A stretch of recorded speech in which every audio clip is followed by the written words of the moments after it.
Coming up on Market Shares, October layoffs drive major stock losses. Find out what workforce is facing cuts next.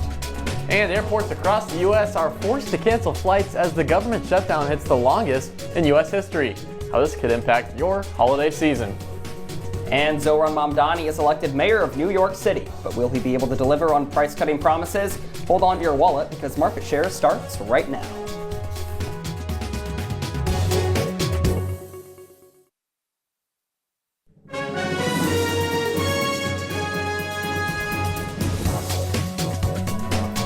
Good afternoon and welcome into Market Shares. I'm Ben Bassick. I'm Riley Underwood. Let's take a look at your market update, and it's in the red. It's not looking good. Markets have been plummeting recently.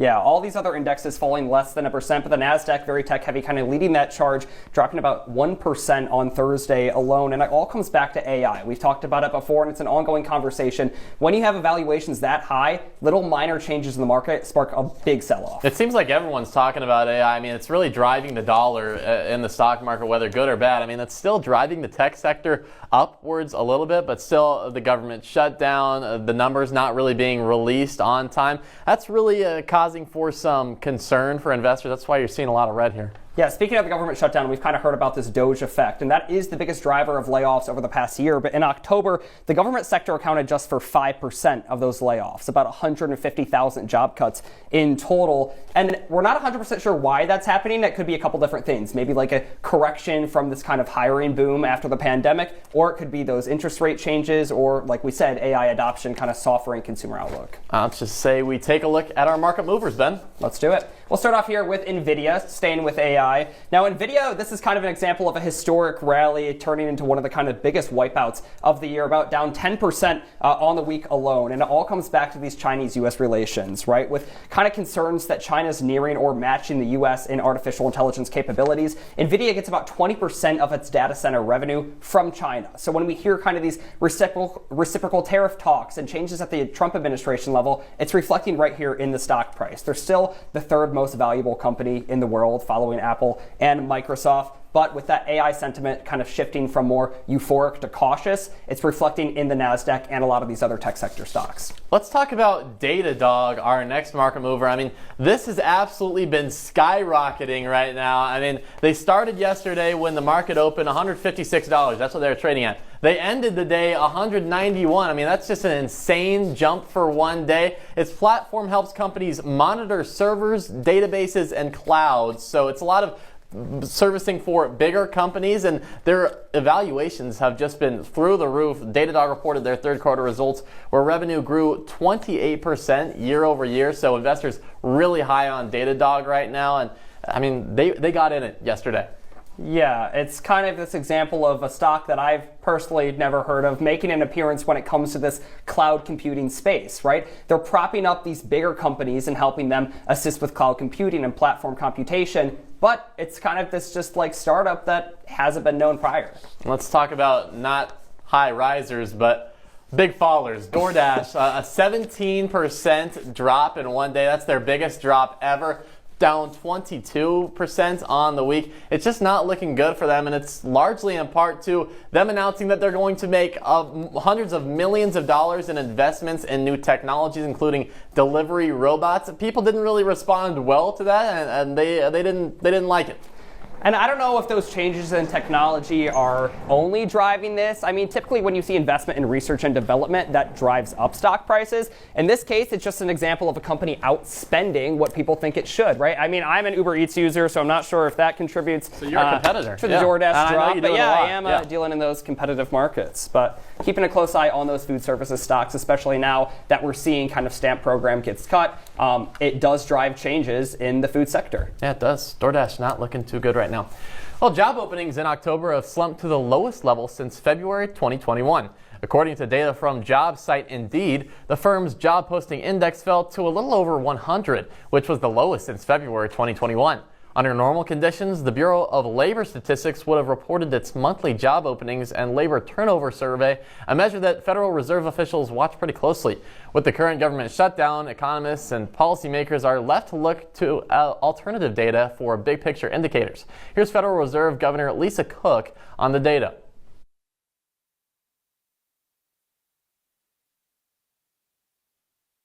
The longer the shutdown lasts, the more data could be disrupted. However, we are not flying blind. The staff at the Federal Reserve and I use a wide variety of data from administrative sources and various private sector providers to continually evaluate the state of the economy in real time.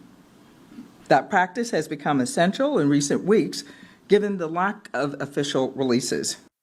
Now, we were expecting the non-farm payroll report to publish today, but on day 37 of the government shutdown, those timelines are changing. Economists expected the Bureau of Labor Statistics count to show a decline of 60,000 jobs and an increase in unemployment to 4.5% in October.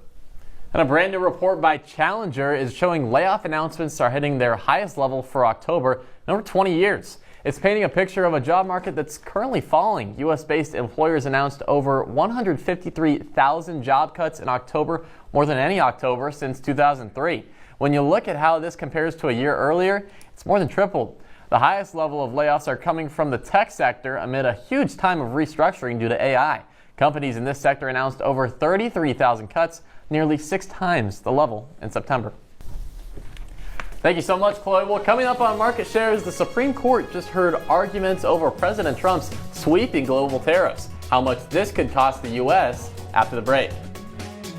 Well, one company is better positioned to deal with those tariffs, with 100% of their production taking place here in the U.S. That's Tesla. Shareholders voted in favor of Elon Musk's almost $1 trillion pay plan, with 75% in support. The pay package for Musk, the world's richest person, consists of 12 portions of shares to be granted if Tesla hits certain milestones over the next decade. It also gives Musk increased voting power. His ownership will increase from 13% to 25%, adding more than 423 million shares to his holdings. The first portion of stock will be paid if Tesla hits a market cap of $2 trillion. The company's current cap is around $1.5 trillion. In order for Musk to receive the full pay package, it would need to hit $8.5 trillion. Other lofty goals include hitting 20 million vehicle deliveries, 10 million self-driving subscriptions, 1 million bots delivered, and robo-taxis in operation.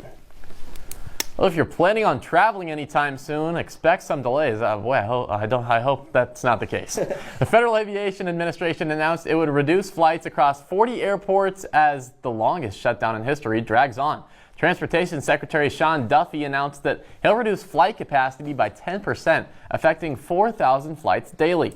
Here are some of the airports being affected. The preliminary list includes some of the country's largest airports, including Chicago, Los Angeles, and New York City. Duffy also says he expects more cancellations as a result of the reduction, which currently has no set end time. Riley, I know you got a flight to catch, so my fingers are crossed for you. But planes are still taking off, and so is the Trump administration's East Wing renovation. But J.P. Morgan Chase CEO Jamie Dimon says his company will not donate money towards the White House's ballroom construction. In an interview on CNN, Aaron Burnett noted how J.P. Morgan was not listed among the companies donating toward the project. Here was his response. We have an issue, okay, which is anything we do, since we do a lot of contracts with governments here and around the world, we have to be very careful how anything's perceived, and also how the next DOJ is going to deal with it. So we're quite conscious of the risk we bear by doing anything that looks like, buying favors or anything like that. So he did note that his company has contributed money towards past presidential inaugurations, something that has been, quote, a normal thing that companies do. End of that quote. Donors include Amazon, Apple, Google, among others. After the LA Dodgers World Series win last week, and a salary cap is stepping up to the plate. What changes its pitching for the league after this quick break?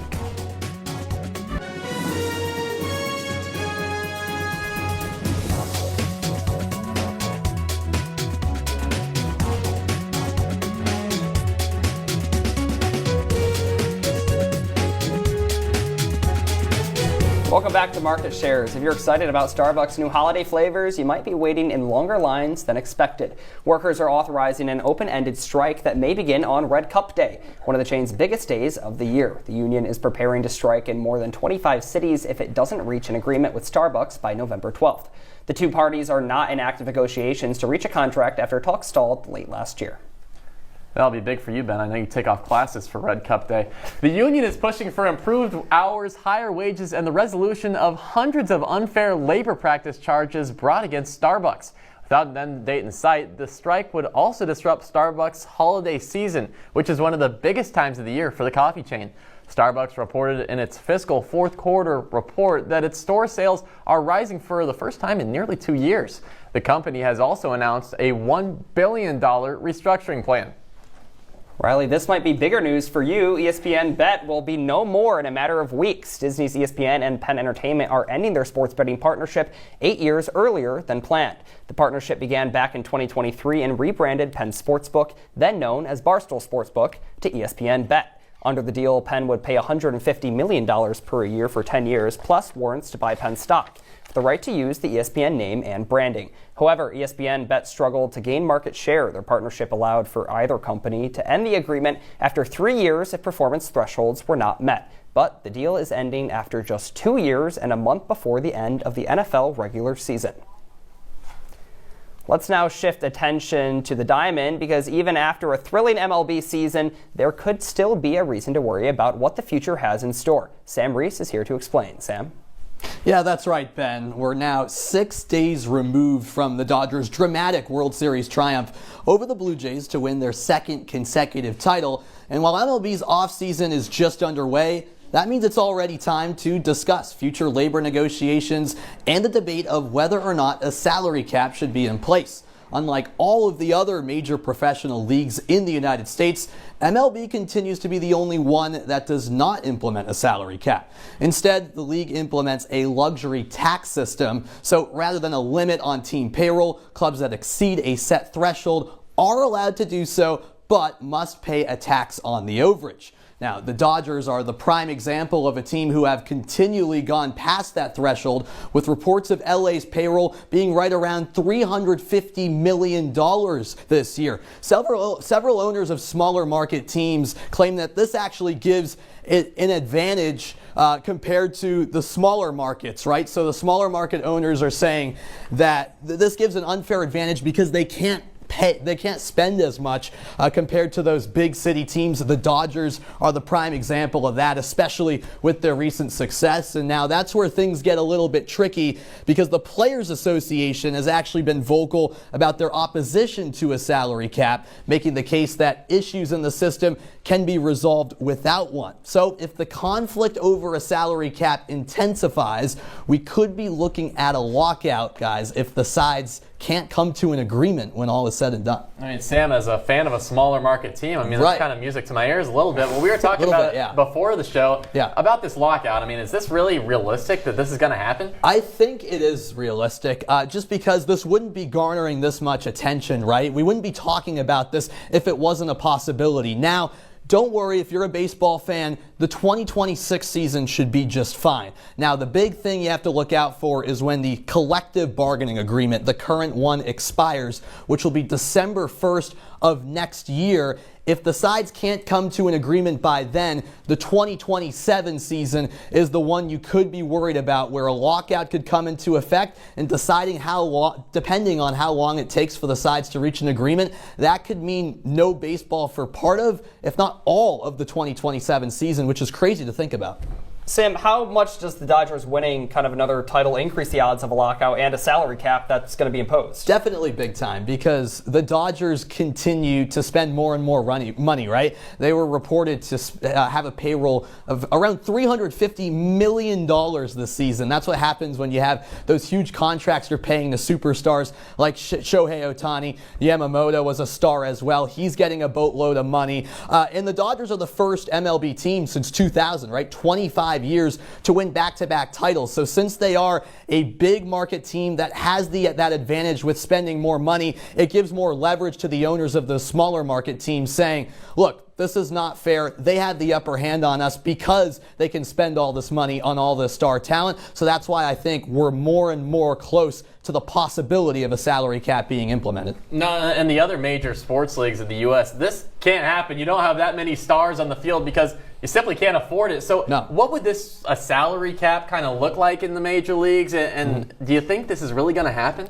I think it could happen. I still don't think it will, because the Players Association is very vocal about how they're actually, a majority of them are against it, because from a player's perspective, a salary cap means that there's, a cutoff, right? So each team can only spend a certain amount of money. So obviously, these guys make enough money, but it would put a limit on that, which is not a good idea to the players. For the owners of the smaller market teams, again, it's a little bit of a different story. But I think if a salary cap was to be implemented, it would take a little bit of time for that to really come into true effect.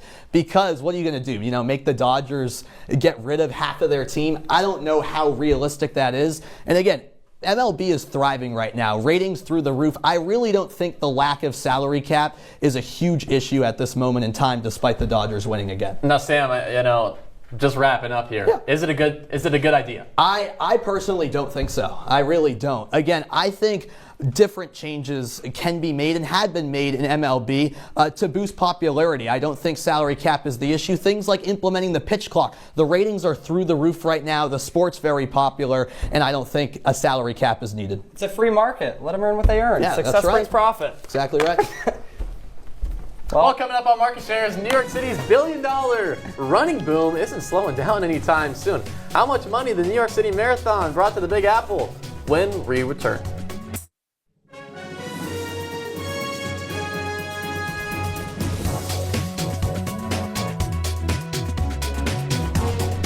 Welcome back to Market Shares. The New York City Marathon contributed nearly $1 billion to the city's economy following the race this past Sunday. Tourism, participation fees, and job opportunities all added to that economic boost. The ongoing running boom has made the popular race even more popular. Around 55,000 people ran with an audience of nearly 2 million. Perhaps even harder than the run itself is the application process, having a 3% acceptance rate. I mean, that's crazy. You think you could make it? No, not a chance. I have a couple questions for a couple of these people, right? Because let's hear them. How crazy do you have to be to say, yeah, I'll volunteer, I'll apply, I want to run this marathon?